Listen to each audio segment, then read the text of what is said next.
నమస్కారం. తెలుగు మీనింగ్ ఛానల్‌కు స్వాగతం. ఈ వీడియో లెసన్ 9లో మనం డైలీ లైఫ్‌లో ఉపయోగించే 20 ముఖ్యమైన ఇంగ్లీష్ పదాలను, వాటి అర్థాలు మరియు ఉదాహరణలతో నేర్చుకుందాం. ఇంగ్లీష్‌ను సులభంగా నేర్చుకోవడానికి ఈ క్లాస్‌ను చివరి వరకు చూడండి. Let's start. హియర్ హియర్ని తెలుగులో విను, వినండి అంటాం. Do you hear me? Do you hear me? నువ్వు నా మాట వింటావా? Yes I hear you. Yes I hear you. అవును, నేను మీ మాట వింటాను.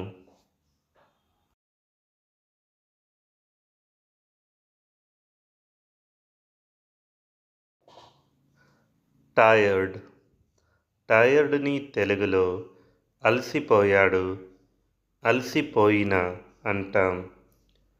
I'm very tired today. I'm very tired today. ఈరోజు చాలా అలసిపోయాను.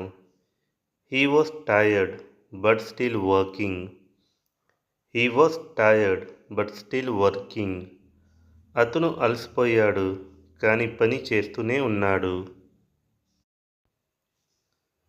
ప్రెజడిష్ ప్రెజడిష్ని తెలుగులో పక్షపాతం అంటాం.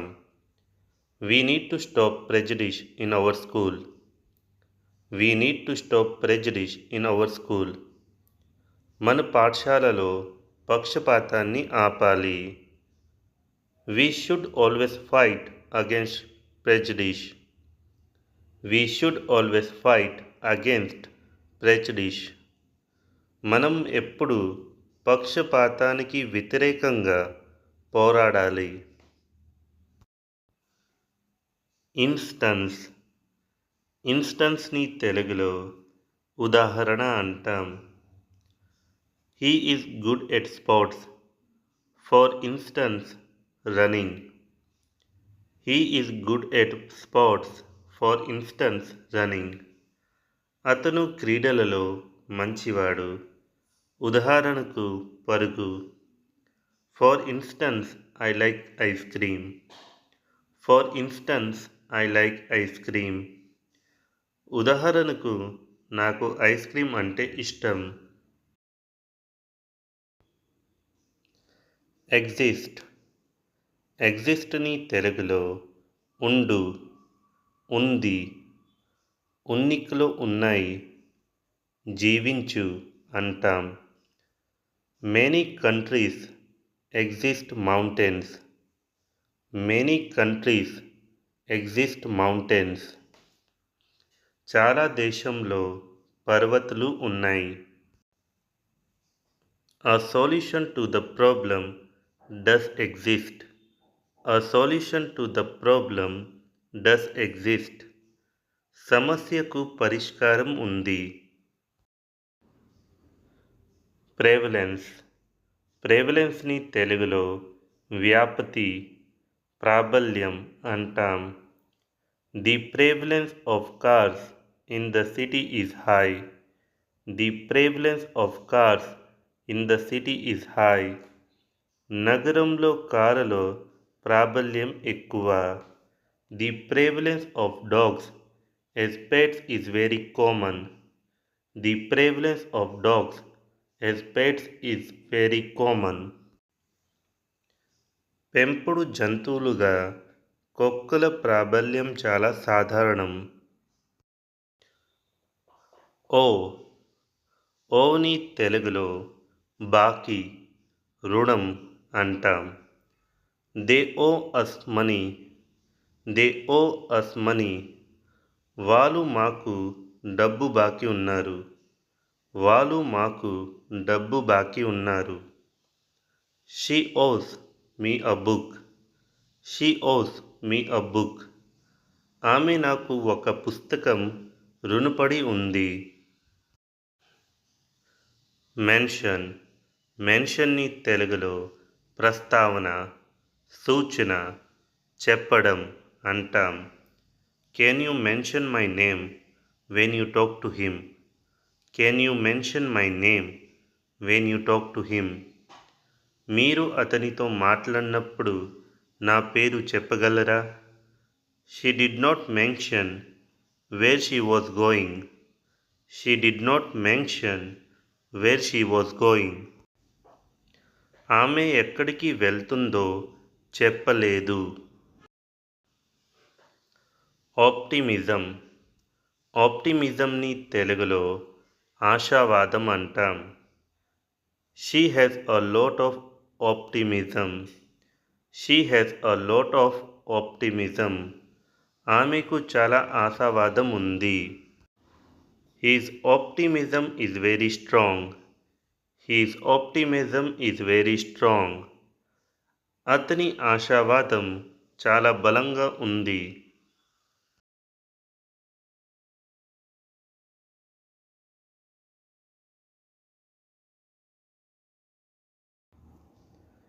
ఎడ్యుకేట్.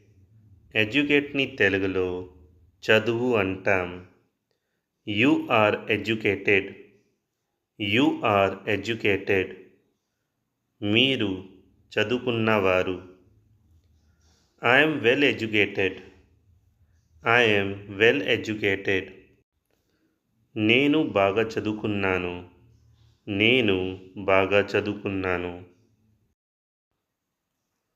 లిస్నర్. లిస్నర్ని తెలుగులో వినేవాడు, శ్రోత అంటాం. You can share your problem with me. I'm a good listener. You can share your problem with me. I'm a good listener. మీరు మీ సమస్యను నాతో పంచుకోవచ్చు. నేను మంచి వినేవాడిని. You must be a good listener. You must be a good listener. మీరు మంచి శ్రోతగా ఉండాలి. లీవర్. లీవర్ని తెలుగులో కాలేయం అంటాం. Walking is very good for the liver. Walking is very good for the liver. నడక కాలేయానికి చాలా మంచిది. The Lever is a very sensitive part of the body. The Lever is a very sensitive part of the body. కాలేయం శరీరంలో చాలా సున్నితమైన భాగం. అఫిషియన్సీ. అఫిషియన్సీని తెలుగులో సమర్థత అంటాం. She finished the job with great efficiency. She finished the job with great efficiency. ఆమె చాలా సమర్థతతో పనిని పూర్తి చేసింది. He works fast and with efficiency. He work fast and with efficiency. అతను వేగంగా మరియు సమర్థతతో పని చేస్తాడు. పియర్. పియర్ని తెలుగులో తోటివాడు, సహచరులు అంటాం. I have many peers in the school. I have many peers in school. నాకు పాఠశాలలో చాలామంది సహచరులు ఉన్నారు. I ask my peer for advice. I ask my peer for advice. నేను సలహా కోసం నా తోటి వారిని అడుగుతాను. ఫ్రస్ట్రేటెడ్. ఫ్రస్ట్రేటెడ్ని తెలుగులో నిరుత్సాహంగా, విసుగు చెందారు అంటాం. I feel frustrated today. I feel frustrated today. ఈరోజు నేను నిరుత్సాహంగా ఉన్నాను. He is frustrated with the game. He is frustrated with the game. అతను ఆటతో విసుగు చెందాడు. సక్. సక్ని తెలుగులో పీల్స్తుంది అంటాం. The vacuum cleaner will suck up all the dust. The vacuum cleaner will suck up all the dust. Vacuum cleaner మొత్తం ధూళిని పీల్చుకుంటుంది. Don't suck on that candy for too long. Don't suck on that candy for too long.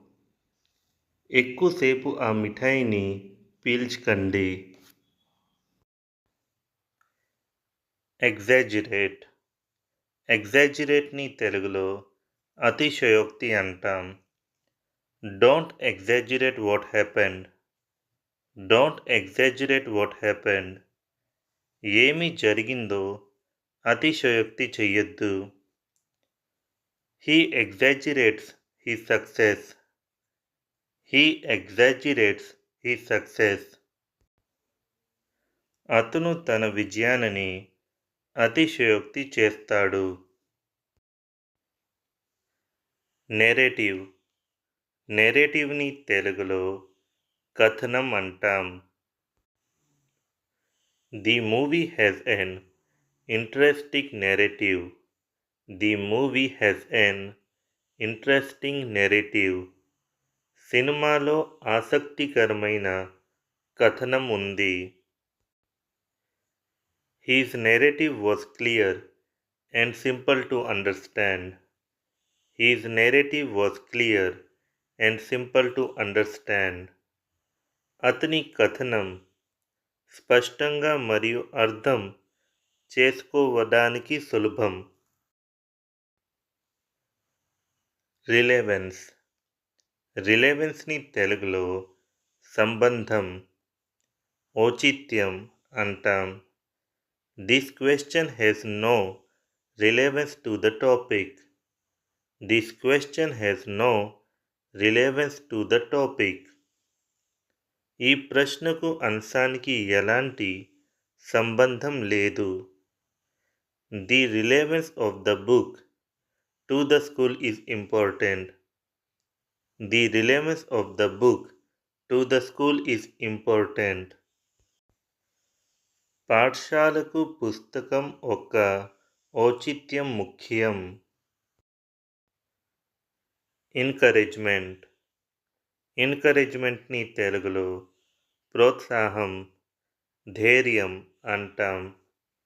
She gave me encouragement to try again. She gave me encouragement to try again. మళ్ళీ ప్రయత్నించమని ఆమె నన్ను ప్రోత్సహించింది. I need some encouragement today. I need some encouragement today. ఈరోజు నాకు కొంత ప్రోత్సాహం కావాలి. ఈ 20 పదాలు మీకు నచ్చాయని ఆశిస్తున్నాను. వీటిని ఈరోజే ప్రాక్టీస్ చేయండి. మరిన్ని ఇంగ్లీష్ లెసన్స్ కోసం ఇప్పుడే తెలుగు మీనింగ్ ఛానల్కు సబ్స్క్రైబ్ అవ్వండి. Thank you so much.